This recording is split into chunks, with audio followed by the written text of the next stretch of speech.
Greetings, my dear viewers. It has been a long time since I've uploaded, and whilst this is true, I still have been able to speak to many of you wonderful people, whether it be over WhatsApp, Telegram, or Discord, and I apologize for this inactivity on my channel. However, I will have to ask you all to excuse my absence. I'm currently working a full-time corporate job in addition to pursuing a full-time study at university, with both of my majors being quantitative finance and neuroscience along with it. Now, today's video is short and sweet. It was already basically all prepared, just waiting for the recording to occur. And it's about the forgery or perhaps interpolatory measure of a homily that belongs to Proclus of Constantinople. It's called Homily 23, or in some later Greek collections, Homily 24. Now, the reason why this topic is of importance is due to pertaining to many polemical scenes amongst the fights with the Monophysites or non-Chalcedonians who repeatedly quoted it as evident of their own belief. Now, since then, it has persisted contemporaneously as conventionally a quote that many Chalcedonian adherents appeal to, even some Eastern Orthodox scholars that I have seen, like Nicholas Constance. Now, however, recently online, we actually have seen some unfortunate, sloppy, laughable, and quite frankly, moronic or unsophisticated attempts to prove it discerns the Monophysite belief or contains not just the phonological content of it, but rather verbatim endorses it. However, in its shortcomings, it is proven that this is false and that the Syriacs of the 8th or 9th century, in their guilty and unsophisticated attempts, tried to pull off a large-scale event of removing what Proclus previously endorsed and replacing it with what they wanted him to say in their tradition, which forever rewrites history and theology to deceive the forthcoming Syriac generations, not allowing them to make their own beliefs upon the available evidence. And now we're put in this position. So without further ado, let's get into the video, and I hope you guys enjoy. Okay, so just to start off with, in regards to Proclus of Constantinople, we are reviewing Homily 23 or Homily 24, and we should definitely take a look at, just to start off with, the Syriac manuscript. So as you can see, it is titled by William E.A. Budge as the translation of the Syriac version of the Discourse of Proclus, Bishop of Constantinople, which he delivered on the Sunday preceding Lent. And this is from an MS in the Vatican, and as you can see in the footnote, he says it's translated from the text published by Chaput in his Rendicoti, Volume 5, on page 191. And as you can see in the screenshot on the left, it does say that it is from the Syriac Vatican Manuscript 369 in page 191. Now, if we take a look at the translation, we need to note down two important things here in the Syriac manuscript that is in question, which is Vatican 369. Let's read it out. So, of divine nature, uncreate is he. His assumption of humanity is without falsehood, and he is one, the Son, and is not divided into two natures. So this is the part that we need to take notice of. It is equating division to two natures. This already proves that the manuscript itself is anti-Chalcedonian, without a doubt. Done and dusted. That's the first point we need to take off. Let's continue reading. But the adorable government hath united to the two natures one person. One is the Son, even though the heretics scoff and the Jews rave and the heathen are shaken in derision. Now let's take a look at here. It does say one person, and this means that the scholar also does believe that the text itself has been corrupted. The scholar does follow that scholar, or the scholarly opinion from Migne and Cardinal Mai, which doesn't really help with the Monophysite position. Aside from that anyways, let's just grant that it does say one nature, Kiana, when it does say one person. So we should be reading it as, but the adorable government hath united the two natures to be in one nature, for instance. Let's just say that. So those are the 2 points we need to make note of that prove that Vatican 369 is an anti-Chalcedonian manuscript. The first is that it says that he is not divided into two natures, because two natures equals division. And the second is that the government hath united to the two natures in one nature. So it does say that the two natures became one nature. If we continue now, let's take a look at Professor Michael Brady's paper on specifically this manuscript. Now, he notes specifically in the comparison of the Syriac with the Greek that another manuscript, Vatican 368, is mutilated and has missing or omitted parts within the manuscript at this specific section. Okay, that's very important to note. Then we go on to Cardinal Mai. Now, Cardinal Mai makes this point even more astounding or more evident to us. If we read, we discover a remarkable thing in this place, as I have already stated. In the Syriac manuscript, the flattery of some Monophysite, Moreover, when the old interpreter of Proclus had written here the word, so it should say konoma, or personas, I'm not sure why it translated that way or wrote it that way, whose traces of the word are still seen in the manuscript. A Syrian Monophysite, as I have said, someone whose name I do not know, with the orthodox word erased, substituted the heretical phrase kiana, or nature.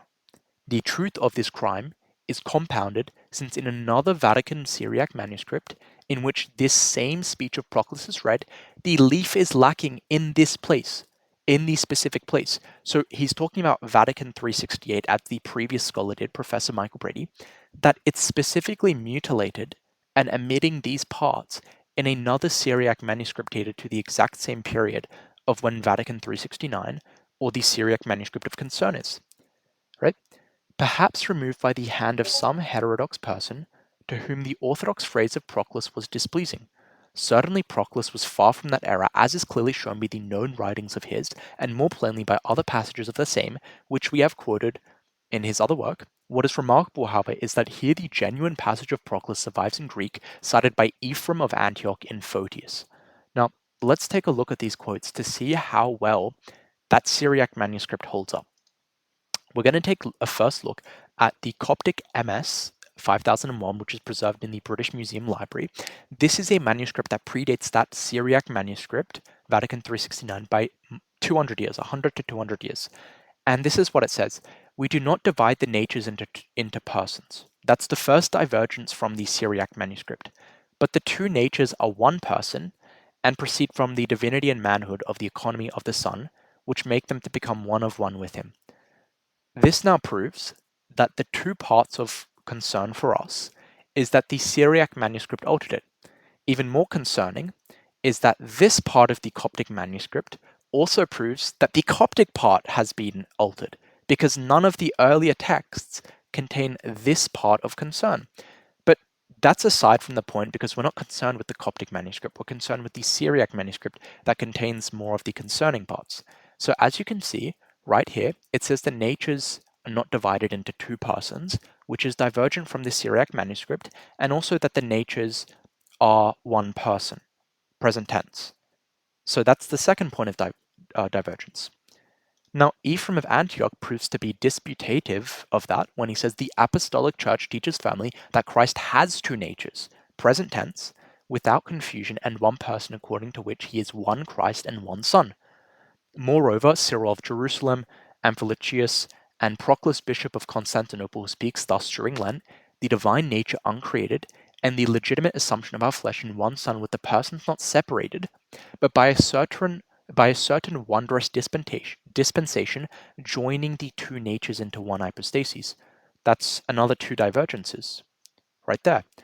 It does not say that two natures equals division, and it says that the two natures unite into one hypostasis, not one nature. And this predates Vatican 369, or the Syriac manuscript, by more than 300 years, or almost 300 years. Let's take a look at a person writing in a similar time. So Ephraim of Antioch is writing in around 520, give or take, 520 AD. Leontus of Byzantium is writing in the 530s AD.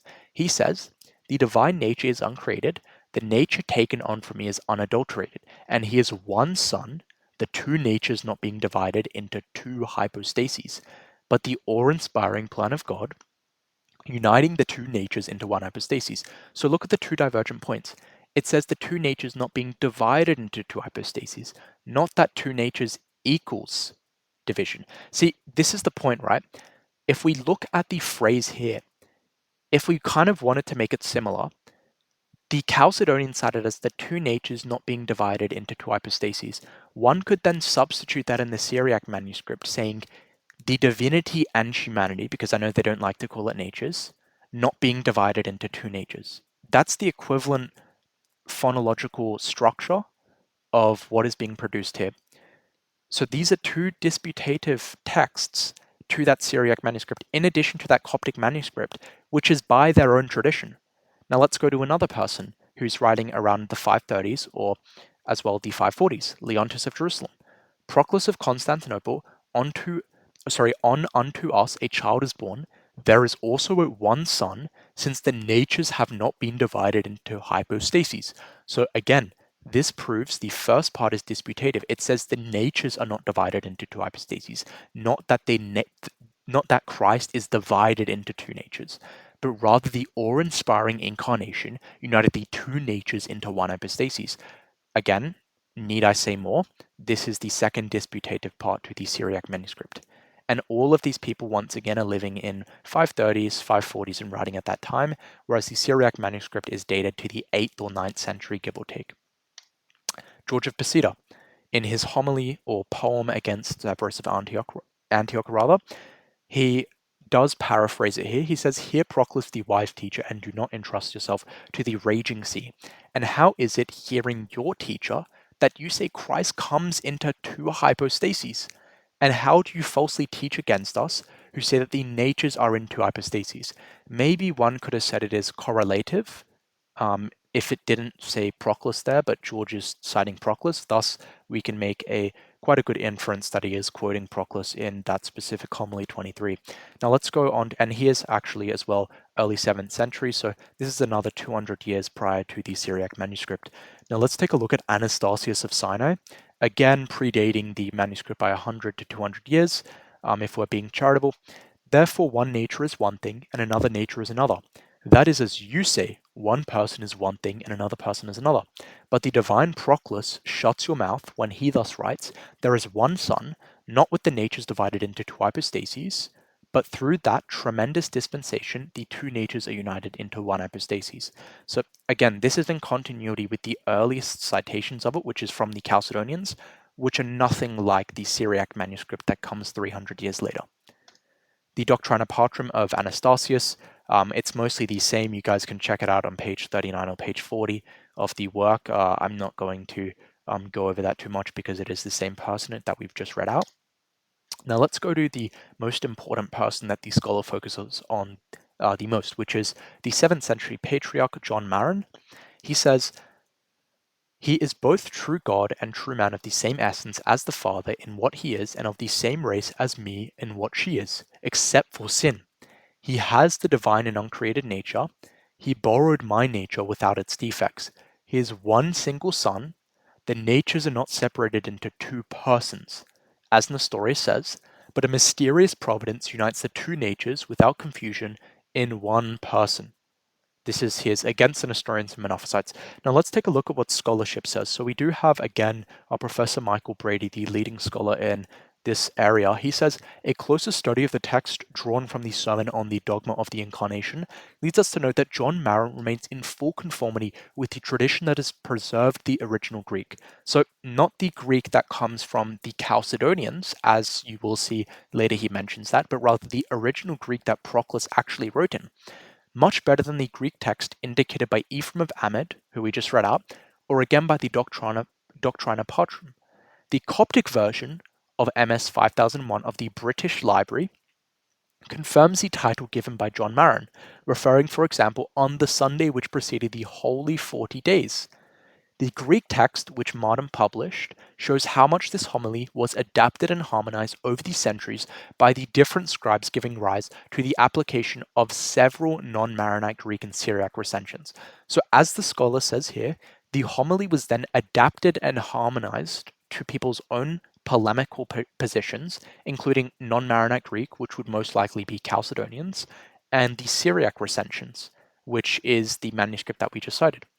The recension of John Maron, which is distinguished from all the others by three important details, allows us to conclude that it is taken from an older, more complete, and more correct original. Now, what does he say? He says the natures are not separated into two persons. So not two hypostases as the others say, but two persons. But the Vatican 369, or the Syriac manuscript, does not contain that at all. It is completely anti-Chalcedonian and polemical. Let's take a look at the other part. Unites the two natures without confusion in one person. So the Syriac manuscript says that the divinity and humanity, I'm paraphrasing here of course, are not separated into two natures. That's nowhere to be seen in the most authentic version according to Professor Michael Brady, which is John Maron, and that the two natures ostensibly unite into one nature, which is also nowhere to be seen within the most authentic version, which is given by John Maron. Now, let's take a look what else he says. Although there are many similarities between the passage cited by John Maron and those of the Doctrina Patrum, as well as of Leontius and of the three recensions of Anastasius of Sinai, divergent details remain among all these witnesses. All of them together are marred by the omission of the three noted expressions, but nevertheless, each of them in its own way still confirms the authenticity of every word in the recension of John Maron. So, a lot of the differences between the Chalcedonians is quite minor. You actually can find them on the translation of Leontius of Byzantium's um, Contra Eutychianos et Nestorianos, which he does have translated online on Internet Archive, which you can find. He does cite the differences. He also does believe that John Maron is actually a pseudo anonymous work, which was written most likely by a 10th century Diophysite monothelite, essentially. Now, obviously, this scholar doesn't take that opinion, but despite if we grant that, we can see that earlier Chalcedonians around 530 AD, 520 AD, they all do show that specifically they have the authentic rendering, and the Syriac manuscript that comes 300 years after does not have the authentic rendering. And this is question begging to a more profound question, which is if the Syriacs specifically forged Vatican 369 and they mutilated or omitted a part of Vatican 368, it begs the question of what the objective here was. Perhaps was it to replace the true theology and true writings of these different patristic sources to then rewrite their theology in a polemical manner to make it seem like it's completely anti-Chalcedonian? And this is also question begging to how the Syriacs have dealt with all of the texts that we only have preserved in their own saints, right? This is extremely question begging in the fact that they potentially could have rewritten history for the Syriacs, if not of our saints citing them earlier, to which no one would have been able to make an appropriate judgment on the theology of specifically Proclus of Constantinople, in which whether he was Diophysite or Monophysite, even though obviously those are anachronistic terms, or quite anachronistic to impose upon someone like Proclus, who did die before Chalcedon and the whole polemical status subsequent to Chalcedon. But it's quite profound that, or perhaps maybe even sinister, one could say, that these people did decide to forge this text. Perhaps it's not representative of the whole Syriac tradition. I'm not obviously pointing fingers saying that the Assyrian Church of the East is innocent or the Chalcedonian position is innocent.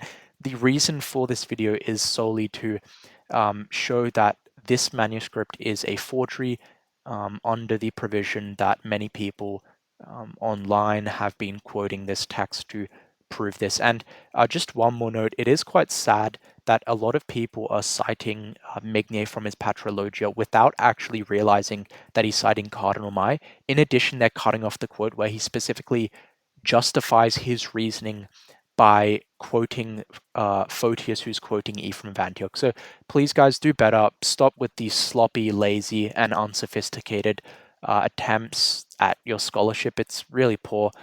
If you're going to do it, perhaps consult yourself with some academics instead of just planting your dogma in and just being completely biased. So thank you so much for watching, and I hope you have a great rest of your day.